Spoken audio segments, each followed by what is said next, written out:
तो प्यारे बच्चों, वंस अगेन फिर से आपका स्वागत है हमारे इस YouTube चैनल पे। तो वंस अगेन हम लोग यहाँ पे स्टार्ट करेंगे आपके साथ क्लास 9th का बिगिनिंग ऑफ द सेशन, जिसमें आप पढ़ने वाले हैं नंबर सिस्टम। तो बच्चों, नंबर सिस्टम की जो फर्स्ट एक्सरसाइज है वहां पे बड़ा कंफ्यूजन होता है, क्योंकि कोई कुछ बताता है, कोई कुछ बताता है। और सबसे मेन क्वेश्चन जो एग्जाम में आता है वो आता है कि भैया, दो रैशनल नंबर्स के बीच में रैशनल नंबर्स हम कैसे फाइंड करते हैं। कभी दो रैशनल नंबर्स के बीच में एक रैशनल नंबर पूछा जाता है, कभी दो रैशनल नंबर्स के बीच में चार रैशनल नंबर्स पूछे जाते हैं, कभी दो रैशनल नंबर्स के बीच में 10 रैशनल नंबर पूछे जाते हैं। बाय द वे, दो रैशनल नंबर्स के बीच में तो हम तो इनफाइनाइटली मैनी रैशनल नंबर्स निकाल सकते हैं। लेकिन अभी हम लोग सबसे पहले सीखेंगे कि नंबर सिस्टम क्या होता है, नंबर सिस्टम में हमें क्या क्या पढ़ना होता है, रैशनल नंबर्स इरैशनल नंबर्स क्या होते हैं, इनकी प्रॉपर डेफिनेशन क्या होती है। और फिर हम लोग पढ़ेंगे एग्जाम में आने वाले क्वेश्चन, और वो भी एनसीईआरटी नहीं, सीधा सीधा आर एस अग्रवाल से, जो कि एनसीईआरटी के भी अच्छे क्वेश्चंस को कवर कर लेती है। वंस अगेन बच्चों, हम आपके साथ स्क्रीन को शेयर करेंगे, और जिन बच्चों ने लेटेस्ट अभी ज्वाइन किया है वो हमारे नीचे दिए गए व्हाट्सएप नंबर पे हमसे गाइडेंस फर्दर ले सकते हैं कि सर इसको फर्दर हमें कैसे कंप्लीट करना है और इसके और लेक्चर्स आपको किस तरह से मिलने हैं। तो सबसे पहले बच्चों, आपको दिए गए व्हाट्सएप जो गाइडेंस नंबर है डिस्क्रिप्शन बॉक्स में, उसमें जाइए और उसी पे भी व्हाट्सएप करके आप फर्दर हमसे इंक्वायरीज ले सकते हैं। तो बच्चों, सबसे पहले हम लोग यहाँ पे आपके साथ स्क्रीन शेयर करते हैं, और स्क्रीन शेयर करने के साथ जैसा कि मैं आपको बता चुका हूं कि हम लोग क्लास 9th के लिए स्टार्ट करने वाले हैं नंबर सिस्टम। तो क्लास 9th नंबर सिस्टम। तो स्क्रीन शेयर करना बच्चों हम लोग स्टार्ट करते हैं आपके साथ। तो स्क्रीन बच्चों आपके साथ अब शेयर हो जाएगी, जो जो मैं लिखूंगा वो सब आपको स्क्रीन पे नजर आने लगेगा। तो बच्चों, ये रही हमारी आपके साथ स्क्रीन, और जैसा जैसा मैं आपके साथ अब स्क्रीन पे लिखूंगा वो सब आपको एक एक करके नजर आने लगेगा। तो मेरे ख्याल से सारे बच्चों को स्क्रीन अब पूरी तरह से विजिबल हो चुकी है। तो प्यारे बच्चों, वंस अगेन हम लोग आ चुके हैं आर एस अग्रवाल की एक्सरसाइज नंबर 1A। और ज्यादातर स्कूल्स में इस एक्सरसाइज को कराया तो गया है, लेकिन एक कंफ्यूजन भी क्रिएट हो गया है। तो सबसे पहले बच्चों, हम लोग इस एक्सरसाइज को कंप्लीट करते हैं और देखते हैं कि भैया रैशनल नंबर सबसे पहले होते क्या हैं और ये कितने तरह के होते हैं। सबसे पहले जितने बच्चे हमसे ऑनलाइन जुड़ चुके हैं उन सबका फिर से एक बार स्वागत है। तो बच्चों, सबसे पहले आपसे पूछा जा रहा है कि भाई ये बताओ कि क्या जीरो एक रैशनल नंबर है। सबसे पहले आपको ये सोच के बताना है, क्या जीरो एक रैशनल नंबर है। तो बच्चों, जीरो के डिनोमिनेटर में क्या होगा, क्योंकि सर अगर टू नंबर लिखा रहता है तो उसके डिनोमिनेटर में वन होता है, थ्री लिखा रहता है तो उसके डिनोमिनेटर में वन लिखा रहता है।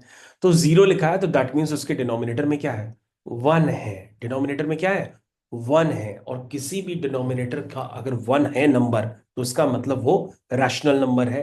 दैट मीन्स जीरो बच्चों एक रैशनल नंबर है, क्योंकि जीरो के नीचे क्या है, वन है। और आप जानते हैं कि रैशनल नंबर की डेफिनेशन ये होती है जिसको हम p बाई क्यू फॉर्म में एक्सप्रेस करते हैं, लेकिन क्यू हमारा जीरो नहीं होना चाहिए। तो बच्चों, जीरो के नीचे वन है, वन जीरो के इक्वल नहीं है। दैट मीन्स इसको हम p बाई क्यू फॉर्म में एक्सप्रेस कर सकते हैं। क्यू हमारा जीरो नहीं है, तो दैट मीन्स जीरो बच्चों हमारा क्या है, एक तरह से रैशनल नंबर। तो बच्चों, पहला ही क्वेश्चन काफी बड़ा कंफ्यूजन क्रिएट कर रहा है कि क्या जीरो एक रैशनल नंबर है। तो आप तुरंत बताओगे यस सर, जीरो एक रैशनल नंबर है। तो बच्चों, ये सबसे बड़ा कंफ्यूजन है। और सबसे पहले बच्चों, हम लोग रैशनल नंबर की डेफिनेशन भी लिख सकते हैं। तो जितने भी बच्चे हमारे साथ जुड़ चुके हैं, सबसे पहले उनको हेडिंग डालेंगी, हेडिंग डालेंगे बच्चों, आपको हेडिंग डालनी है रैशनल नंबर्स। सारे बच्चे हेडिंग डालेंगे रैशनल नंबर्स, क्योंकि बच्चों रैशनल नंबर सिर्फ इतना ही बताने से कंप्लीट नहीं होता है कि हम उसको पी बाई क्यू फॉर्म में एक्सप्रेस करते हैं। क्यू जीरो नहीं होना चाहिए, आपको उसकी डेफिनेशन भी एग्जाम में लिखनी पड़ती है। तो बच्चों, आप रेडी हो चुके हैं तो इसकी डेफिनेशन को लिख लीजिए अच्छी तरीके से। लिखिए, द नंबर्स, सारे बच्चे हमारे साथ लिखिए, the numbers of the form, the numbers of the form p by q, the numbers of the form p by q, where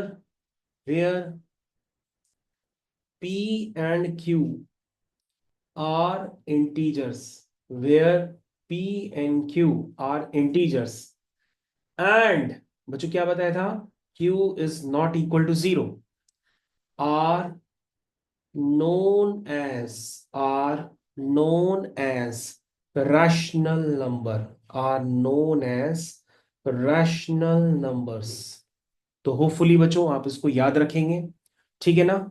तो बच्चों हम लोग रैशनल नंबर्स के सेट को रिप्रेजेंट करते हैं कैपिटल क्यू से, और आपको अभी से ही सीखना पड़ेगा क्योंकि आपको क्लास 11th में इंटीजर्स के सिंबल को जेड से या कैपिटल आई से भी रिप्रेजेंट करते हैं। उसी तरीके से सेट ऑफ रैशनल नंबर्स को हम कैपिटल क्यू से रिप्रेजेंट करते हैं।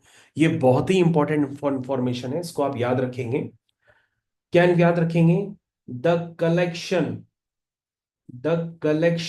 of rational the collection of rational numbers the collection of rational numbers is denoted by capital Q।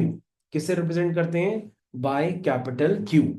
तो बच्चों ये हो गया आपका रैशनल नंबर का रिप्रेजेंटेशन। तो बच्चों याद रखिएगा, इंटीजर को कैपिटल आई या कैपिटल जेड से जिस तरह से रिप्रेजेंट करते हैं, रियल नंबर को कैपिटल आर से रिप्रेजेंट करते हैं, उसी तरह से बच्चों रैशनल नंबर को कैपिटल क्यू से हम रिप्रेजेंट करते हैं। तो बच्चों दिस इज वेरी इंपॉर्टेंट कि आप रैशनल नंबर को अच्छे से समझ पाए। उसके बाद बच्चों रैशनल नंबर को समझने के बाद हमारा काम इंपॉर्टेंट ये हो जाता है कि भैया हम एग्जाम में आने वाले क्वेश्चंस को सही ढंग से कर पाए। सबसे पहले बात बच्चों आ जाती है कि हमको कोई भी रैशनल नंबर अगर नंबर लाइन पे रिप्रेजेंट करना होता है तो हम कैसे करते हैं।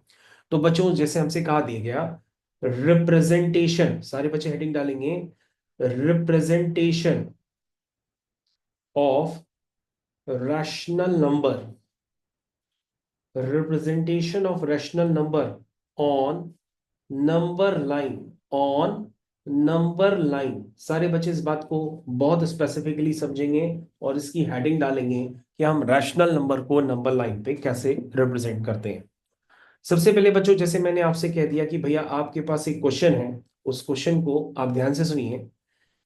लिखा हुआ है मिक्स फ्रैक्शन में 2 होल नंबर 3/8। बच्चों इसको हमें रिप्रेजेंट करना है नंबर लाइन। तो बच्चों इस मिक्स फ्रैक्शन को अगर आप लिखते हैं तो इसको लिखने का एक और मेथड बताया जाता है आपको क्लास 5 में, क्लास 6 में। This is 2 + 3/8। इसको बच्चों हम इस तरह से भी लिख सकते हैं, दिस इज 2 + 3/8। दैट मीन्स बच्चों आपको अगर इसको नंबर लाइन पे रिप्रेजेंट करना है तो नंबर लाइन पे रिप्रेजेंट करने के लिए सबसे पहले आप एक नंबर लाइन बनाइए।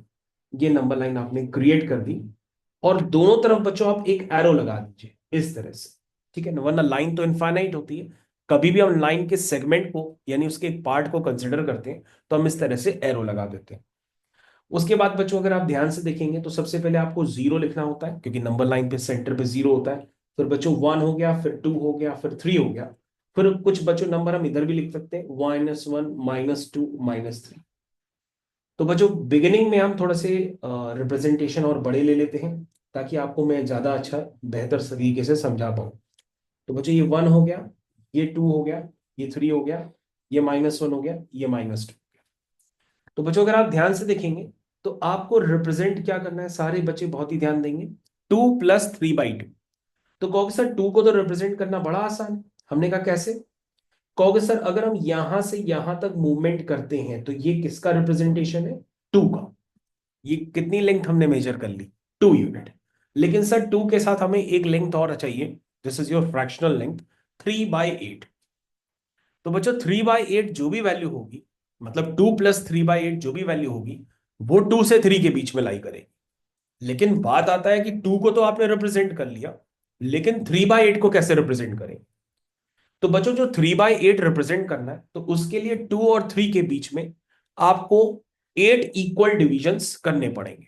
मतलब 2 से 3 के बीच में आपको 8 बराबर हिस्से करने पड़ेंगे। तो जितने भी बच्चे हैं वो पहले 8 बराबर हिस्से कर लें। करिए भाई, स्टार्ट करिए 8 बराबर हिस्से करना। 1 2 3 4 5 6 7 8। जरा देखिए बच्चों 8 बराबर हिस्से हो गए। पहला हिस्सा, दूसरा हिस्सा, तीसरा, चौथा, पांचवा, छठा, सातवां, आठवां। 8 बराबर हिस्से हो चुके हैं। तो बच्चों जब 8 बराबर हिस्से हो चुके हैं तो इसमें आपको कितना हिस्सा चाहिए? तीसरा हिस्सा चाहिए। कौन सा हिस्सा चाहिए? तीसरा, 3/8। तो बच्चों 3/8 वाला हिस्सा कौन सा होगा? तो बच्चों देखो ये 1/8 है, ये वाला कौन सा पार्ट है? 1/8। ये वाला बच्चों कितना पार्ट हो गया? 2/8। क्या सबको समझ में आ रहा? ये वाला पार्ट कितना हो गया बच्चों? 3/8। तो बच्चों 2 से 3 के बीच में आपने 8 इक्वल डिविजन्स किए और उसमें 3/8 वाला डिवीजन आपने ले लिया। तो बच्चों अब आपको ये समझना होगा बेसिकली कि 2 + 3/8 कहां पर है। सारे बच्चे इस बात को समझने का प्रयास करें कि हमको जो रिप्रेजेंटेशन करना है वो 2 + 3/8 वाला करना है। तो मैं इस बात को फिर से आपको समझाता हूं। दिस इज पहला, दूसरा, तीसरा। तो बच्चों ये वाला जो रिप्रेजेंटेशन है ये 3/8 का है। तो बच्चों अगर आप ध्यान से देख रहे होंगे तो आपको पूरा समझ में आया होगा। और आपने जो मेजरमेंट यहां से लेकर के यहां तक किया, जिसको मैं एक डार्क लाइन से फर्दर रिप्रेजेंट कर रहा हूं, यही रिप्रेजेंटेशन किसका है? 2 होल नंबर 3/8 का। क्या सारे बच्चों को समझ में आया कि भैया 2 होल नंबर 3/8 के लिए सबसे पहले हम क्या करेंगे? 2 यूनिट चलेंगे, फिर 2 से 3 के बीच में 8 इक्वल डिविजन्स करेंगे और इसमें जो थर्ड डिवीजन होगा उसको हम ले लेंगे। तो वो हमारा कहलाएगा 2 होल नंबर 3/8। मेरे ख्याल से ये बात सारे बच्चों को बहुत बेहतर तरीके से समझ में आनी चाहिए कि नंबर लाइन में ये वाला जो पोजीशन है, जिसको अगर हम पी से रिप्रेजेंट कर दें, इस पी पॉइंट को हम लोग कहेंगे 2 होल नंबर 3/8। क्या ये बात सभी को समझ में आ गई? उसके बाद बच्चों ज्यादातर बच्चों को कंफ्यूजन होता है कि भैया अगर हम इसमें माइनस लगा दें, -1 5/7, तो बच्चों ये क्या है? मिक्स फ्रैक्शन माइनस में है। तो माइनस का मतलब कुछ नहीं होता, माइनस का मतलब तो ये होता है कि ये -1 -5/7। मेरी बात समझिए भाई, किसी भी मिक्स फ्रैक्शन में अगर हम बाहर माइनस लगा देते हैं और अगर आपको कंफ्यूजन हो रहा है तो आप इस तरह से ब्रैकेट लगा लो। तो 1 होल नंबर 5/7 तो जानते ही हो ना, वो लिख दो और माइनस का मल्टीप्लाई करोगे तो जो भी प्लस साइन है वो किस में कन्वर्ट हो जाएगा? माइनस में। तो बच्चों अगर आपको उसे ऑब्टेंड करना है कृषिव, तो कृषिव को से ऑब्टेन करने के लिए सबसे पहले क्या करना पड़ेगा? नंबर लाइन बनानी पड़ेगी। देखो कृष्ण ने नंबर लाइन बना ली। उसके बाद ओरिजिन लिखेंगे, फिर -1 लिखेंगे, फिर -2 लिखेंगे, फिर 1 लिखेंगे, फिर 2 लिखेंगे। कृष्ण ने कहा सबसे पहले सर आपको लेंथ चलनी पड़ेगी which is equal to minus. तो हमने कहा बेटा -1 चलने के लिए हम ओरिजिन से लेफ्ट हैंड साइड में चलेंगे। कृष्ण ने कहा सर बिल्कुल सही है। उसके बाद कृष्ण ने इसको देख लिया 5/7 को। कृष्ण ने कहा कि सर -1 और -2 के बीच में कितने इक्वल हिस्से करने पड़ेंगे? 7 इक्वल हिस्से करने पड़ेंगे, बिल्कुल पहले की तरह। तो पहला, आप देख रहे हैं, दूसरा, तीसरा, चौथा, पांचवा, छठा, सात, 7 बराबर मैंने हिस्से कर लिए। मान लीजिए अभी हम तो सही कर ले रहे हैं, अगर आपसे नहीं होते हो तो आप पेंसिल को यूज करके हिस्से कर लीजिए। तो बच्चों हमें कौन सा चाहिए? 5/7। तो ये बच्चों कृषि कौन सा है? 1/7, 2/7, 3/7, 4/7, 5/7। तो बच्चों मैं फाइनली जिस पार्टीशन पे पहुंचना चाहता था मैं वहां पर पहुंच चुका हूं। और ये वाला जो पार्ट है वो कौन सा है? 5/7 पार्ट।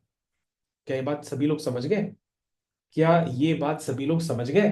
तो अगर हम बच्चों इसको नंबर लाइन में पूरी तरह से रिप्रेजेंट करेंगे तो हमारे पास -1 -5/7 वाला पार्ट ये पूरा ओरिजिन से कहलाएगा। बताइए भाई कितने बच्चों को समझ में आए? ये पूरा पार्ट बच्चों क्या कहलाएगा? -1 -5/7। बोलो भाई कृष्ण समझ में आ गया बेटा किस तरह से हमको एग्जाम में रिप्रेजेंट करना होता है? तो बच्चों मैंने आपको ये पार्ट काफी बेहतर तरीके से समझाया है, आप इसको समझने का पूरा ही अच्छे से प्रयास करें। तो बच्चों ये आपका बी पार्ट था जो मैंने काफी सफलतापूर्वक आपको अच्छे से समझाने का प्रयास किया है। आप प्लीज इसको बहुत ढंग से समझिए। तो बच्चों ये था किसी भी रैशनल नंबर का रिप्रेजेंटेशन और नंबर लाइन। आशा करते हैं आपको समझ में आ गया होगा। बच्चों अब आपके पास एक दूसरी हेडिंग आती है कि दो नंबर्स के बीच में अगर सिर्फ और एक रैशनल नंबर निकालना हो तो उसका क्या मेथड होता है। क्योंकि मैंने बताया एग्जाम में भाई ऐसे क्वेश्चंस आते हैं जिसमें दो नंबर्स के बीच में एक रैशनल नंबर सिर्फ पूछा जाता है। ऐसे भी क्वेश्चन आते हैं जिसमें दो रैशनल नंबर्स के बीच में तीन पूछे जाते हैं, चार पूछे जाते हैं। तो सबसे पहले बच्चों हम आपको एक हेडिंग डलवाते हैं जिसमें कभी भी दो रैशनल नंबर्स के बीच में यदि सिर्फ एक ही रैशनल नंबर निकालना है तो उसका मेथड क्या होता है। तो सबसे पहले बच्चों यहां पर आप लिख लीजिए, सारे बच्चे लिखेंगे कि अगर आपके पास फाइंडिंग, हेडिंग डाल दीजिए, finding rational numbers between, finding rational number between two given rational numbers. देखिए भाई बच्चों, ये आपकी हेडिंग है, finding rational numbers between two given rational numbers. ये बच्चों हमने आपसे पूछा है कि दो रैशनल नंबर्स के बीच में हम रैशनल नंबर कैसे निकालें। ठीक है, तो बच्चों आपको ध्यान रखना होगा इस बात का, हम नोटेशन आपको सही से लिखवा देते हैं। आपको याद भी रखना होगा कि भैया आप दो रैशनल नंबर्स के बीच में एक रैशनल नंबर किस तरह से निकालेंगे। ठीक है, तो बच्चों सबसे पहले लिख लीजिए आप, suppose we are required to find one rational one rational number between two rational numbers x and y such that x less than y। तो आपको याद रखना होगा बच्चों, जैसे अगर हमको एक रैशनल नंबर फाइंड करना है x और y के बीच में, जहां y x से बड़ा है, तो ऐसे केस में बच्चों आप लिख सकते हैं देन x प्लस वाई, पहले आप x और y को सम कर दीजिए और जो भी वैल्यू आए उसको 2 से डिवाइड कर दीजिए, is a rational number, is a rational number between x and y। ये बच्चों आपको ध्यान रखना पड़ेगा अच्छी तरीके से कि x plus y by two क्या है, हमारा एक रैशनल नंबर है जो x और y के बीच में लाई करता है। मेरे ख्याल से सारे बच्चों को ये पार्ट समझ में आ गया होगा। सी पे बेस्ड हम लोग एक क्वेश्चन करके भी देखते हैं। मान लीजिए हमको एक एग्जाम्पल लेना है, तो अभी हम एक एग्जाम्पल लेकर के आपको पूरा समझाते हैं। जैसे आपसे पूछा गया फाइंड अ, ध्यान दीजिएगा, लिखिए find a rational number between 1/3 and 1/2। तो बच्चों आपसे पूछा गया कि भैया सिर्फ एक ही रैशनल नंबर बता दो 1/3 और 1/2 के बीच में। तो तुमने कहा सर बहुत आसान है, कि सर ने सिखा दिया था कि सिर्फ एक ही रैशनल नंबर अगर पूछा जाए तो भैया उसका आंसर क्या होगा। उसका आंसर बच्चों होगा कि उन दोनों नंबर्स का पहले सम कर दो, यानी 1/3 प्लस 1/2 कर दो। तो 1/3 प्लस 1/2 कितना होगा, 3 और 2 का एलसीएम क्या आ जाएगा, 6 आ जाएगा। 3 2 जा 6, 2 1 जा 2, 2 3 जा 6, 3 1 जा 3, तो ये वैल्यू आ जाएगी 5/6। क्या आ जाएगी, 5/6। तो बच्चों 1/3 और 1/2 के बीच में हमने एक रैशनल नंबर लिख दिया विच इज 5/6। क्या ये रैशनल नंबर है, नहीं। मैंने क्या तरीका बताया था, उन दोनों नंबर्स को पहले सम करना, फिर जो वैल्यू आए उसको किससे डिवाइड करना, 2 से डिवाइड भी करना। तो बच्चों अगर हम 5/6 को 2 से डिवाइड करेंगे तो हमारे पास क्या आ जाएगा, 5/6 इंटू 1/2। बोलो भाई, समझ में आया? सारे बच्चे यहां पर देखेंगे, अगर आपको कम समझ में आ रहा है तो आप इसको मतलब ऐसे समझ लीजिए कि उन दोनों नंबर्स को पहले आपको ऐड करना है। क्या करना है, उन दोनों नंबर्स को ऐड करना है और फिर 2 से या 1/2 से मल्टीप्लाई करना है। आप इसको ऐसे भी समझ सकते हो कि 1/2 से क्या करना है, मल्टीप्लाई करना है। तो बच्चों आपके पास नंबर क्या आ जाएगा, 5/12। तो बच्चों 5/12 जो भी नंबर होगा वो 1/3 और 1/2 के बीच में लाई करेगा।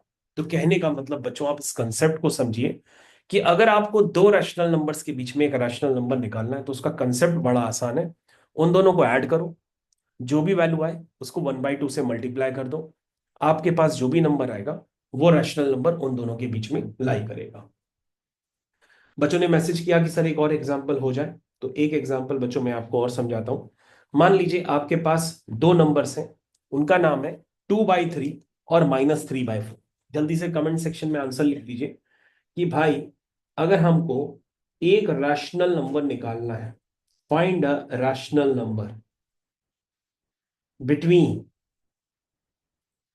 2/3 एंड -3/4, तो कैसे निकालेंगे? तो कहोगे सर बहुत आसान है। पहले सर हम इन दोनों को ऐड कर देंगे। ये देखो हमने दोनों को ऐड कर दिया, ठीक। तो ऐड करेंगे तो दूसरा नंबर तो माइनस में है, तो प्लस माइनस क्या हो जाएगा? माइनस हो जाएगा। तो ये बचेगा 2/3 माइनस का 3/4। तो बेटा ये कितना है एलसीएम? 12 आ गया। 3 4 जा 12, 4 2 जा 8, 4 3 जा 12, 3 3 जा 9। तो ये वैल्यू कितनी आई? -1/12। क्या यही रैशनल नंबर है? नहीं, मैंने कहा था दोनों को ऐड करोगे और 1/2 से मल्टीप्लाई करोगे। क्या करोगे? मल्टीप्लाई। तो बच्चों अगर हम इसको 1/2 से अब हम मल्टीप्लाई करेंगे तो ये वैल्यू कितनी निकल के आएगी? ये वैल्यू आएगी -1/24। तो सारे बच्चों को समझ में आनी चाहिए। ये वैल्यू निकल के आई है -1/24। और बच्चों -1/24 ये जो भी नंबर है, ये इन दो रैशनल नंबर्स 2/3 और -3/4 के बीच में लाई करता है। बोलो भाई, समझ में आया? क्या ये बात सभी बच्चों को समझ में आ रही? और बच्चों इसका रिप्रेजेंटेशन एक और मेथड से भी होता है कि जैसे अभी आपने एक नंबर निकाला था 5/12, तो ये किसके बीच में लाई करता था? 1/3 और 1/2 के बीच में लाई करता था। तो उसको बच्चों हम इस तरह से भी लिख सकते हैं कि 5/12 इज लाइंग बिटवीन 1/3 एंड 1/2। तो उसको रिप्रेजेंट करने के लिए हम इस तरह से भी लिख सकते हैं कि 5/3 क्या है? 5/12 क्या है? 1/3 और 1/2 के बीच में लाई कर रहा है। इसका मतलब उसको हम इस तरह से मैथमेटिकली रिप्रेजेंट भी कर सकते हैं, ठीक है। और अगर बच्चों अगर आप ध्यान से देखेंगे तो यहां पे भी हम मैथमेटिकली इस बात को ऐसे रिप्रेजेंट करेंगे कि -1/24 किसके बीच में लाई कर रहा है? 2/3 और -3/4 के बीच में लाई कर रहा है। तो बच्चों वैसे आपका जो ये वाला आंसर है वो सही, लेकिन अगर आप उस आंसर को ऐसे भी रिप्रेजेंट कर सकते हैं, ये भी एक मेथड होता है। उससे हमको पता पड़ता है कि वो जो बीच वाला नंबर है वो इन दो नंबर्स के बीच में लाई कर रहा है। क्या ये बात सबको समझ में आई? तो बच्चों मैंने आपको कुछ नहीं पढ़ाया, मैंने सिर्फ इतना पढ़ाया कि भैया दो रैशनल नंबर के बीच में यदि एक रैशनल नंबर निकालना हो तो उसका मेथड क्या होता है। मेरे ख्याल से यहां तक बच्चों को बहुत अच्छे से क्लियर हो गया होगा कि दो रैशनल नंबर्स के बीच में अगर हमको एक रैशनल नंबर निकालना है तो हम दोनों को ऐड करेंगे और 2 से डिवाइड करेंगे। This is your one shot information, या 1/2 से मल्टीप्लाई करेंगे, जो अभी मैंने आपको एग्जाम्पल में करके भी पूरी तरह से बताया। तो मेरे ख्याल से बच्चों ये बात आपको समझ में आ गया होगा बहुत अच्छी तरीके से कि दो रैशनल नंबर्स के बीच में एक रैशनल नंबर हमें किस तरह से निकालना होता है। मेरे ख्याल से यहां पर किसी बच्चे को कोई प्रॉब्लम नहीं आनी चाहिए, ठीक है। ओके, तो बच्चों यहां पर आप सोच के बताइए। एक छोटा सा मैं प्रश्न आपसे पूछता हूं। जैसे मैंने बताया कि भैया 5/12 1/3 और 1/2 के बीच में लाई करता है, तो बच्चों आपको ये पार्ट पहले से भी सिखाया जाता है। ये वाला पार्ट जरा ध्यान दीजिएगा कि जहां पर मगरमच्छ का मुंह खुलता है वो नंबर बड़ा होता है। तो यहां पे 1/2 किससे बड़ा है? 5/12 से। और 5/12 किससे बड़ा है? 1/3 से। क्या ये बात समझ में आ रही? जहां पर मगरमच्छ का मुंह खुलता है वो नंबर बड़ा होता है। जैसे क्लास 5th में बताया जाता है कि 2 <4 कैसे लिखें? ऐसे ही तो लिखते हैं। और 2 <4 लिखें तो ऐसे लिखते हैं। तो बताइए 2 <4 सही है कि 2 <4 सही है? तो तुम कहोगे सर 2 <4 सही है, क्योंकि 4 का वैल्यू 2 से बड़ा होता है, ठीक है ना। उसी तरह से बच्चों आपको ध्यान देना होगा कि यहां पर आपको एक करेक्शन करना पड़ेगा। आप ये थोड़ा ना करोगे कि माइनस वाला नंबर जो होता है वो प्लस वाले से बड़ा होता है, ऐसा तो कभी पॉसिबल ही नहीं है। यहां पे मगरमच्छ का मुंह किसकी तरफ खुल गया है? माइनस वाले नंबर की तरफ खुल गया है। तो क्या ये नंबर इससे बड़ा होता है? नहीं नहीं, नेगेटिव नंबर तो हमेशा ही पॉजिटिव नंबर से छोटा होता है। तो बच्चों यहां पर आप जैसे ही नेगेटिव नंबर देखें तो इनइक्वालिटीज पे आपको बेसिकली ध्यान देना होगा कि भैया यहां पर इनइक्वालिटी, अगर आप रिप्रेजेंट करना चाहते हो क्वेश्चन को इनइक्वालिटी के फॉर्म में, तो इनइक्वालिटी के फॉर्म में रिप्रेजेंट करने के लिए आपको इस तरह से साइन बदलना पड़ेगा, ठीक है ना। और ये बात ट्रू भी है, क्योंकि 2/3 पॉजिटिव वैल्यू है, ये वैल्यू नेगेटिव है, तो पॉजिटिव नेगेटिव से तो बड़ा होगा ही, तभी मगरमच्छ का मुंह इस तरफ जा रहा है। क्या ये बात सबको समझ में आ रहा है? चलिए भाई, तो बच्चों मेरे ख्याल से आपको ये पार्ट बहुत अच्छे से समझ में आ गया होगा कि दो रैशनल नंबर्स के बीच में एक रैशनल नंबर निकालने के लिए पहले हम दोनों को सम करते हैं और 1/2 से मल्टीप्लाई करते हैं। और अगर आप चाहें तो इस तरह से भी रिप्रेजेंट कर सकते हैं, बस वहां पर आपको लेस देन और ग्रेटर देन का साइन ध्यान से देखना पड़ता है। बाकी बच्चों एज इट इज सेम रहता है। तो ठीक है बच्चों, हम लोग इस क्लास को यहाँ पर अभी ओवर करते हैं, क्योंकि मैंने आपको इस वाली क्लास में अभी representation of a rational number और नंबर लाइन अच्छे से सिखा दिया, और दो रैशनल नंबर्स के बीच में एक रैशनल नंबर निकालना ये भी आपको अच्छी तरीके से सिखा दिया। आने वाली क्लास में बच्चों हम लोग सीखेंगे कि भाई दो रैशनल नंबर्स के बीच में अगर हमको एक से ज्यादा रैशनल नंबर निकालना हो तो उसके लिए हमें क्या मेथड निकालना पड़ता है, वो भी बच्चों हम लोग अगली क्लास में आपके साथ सीखेंगे।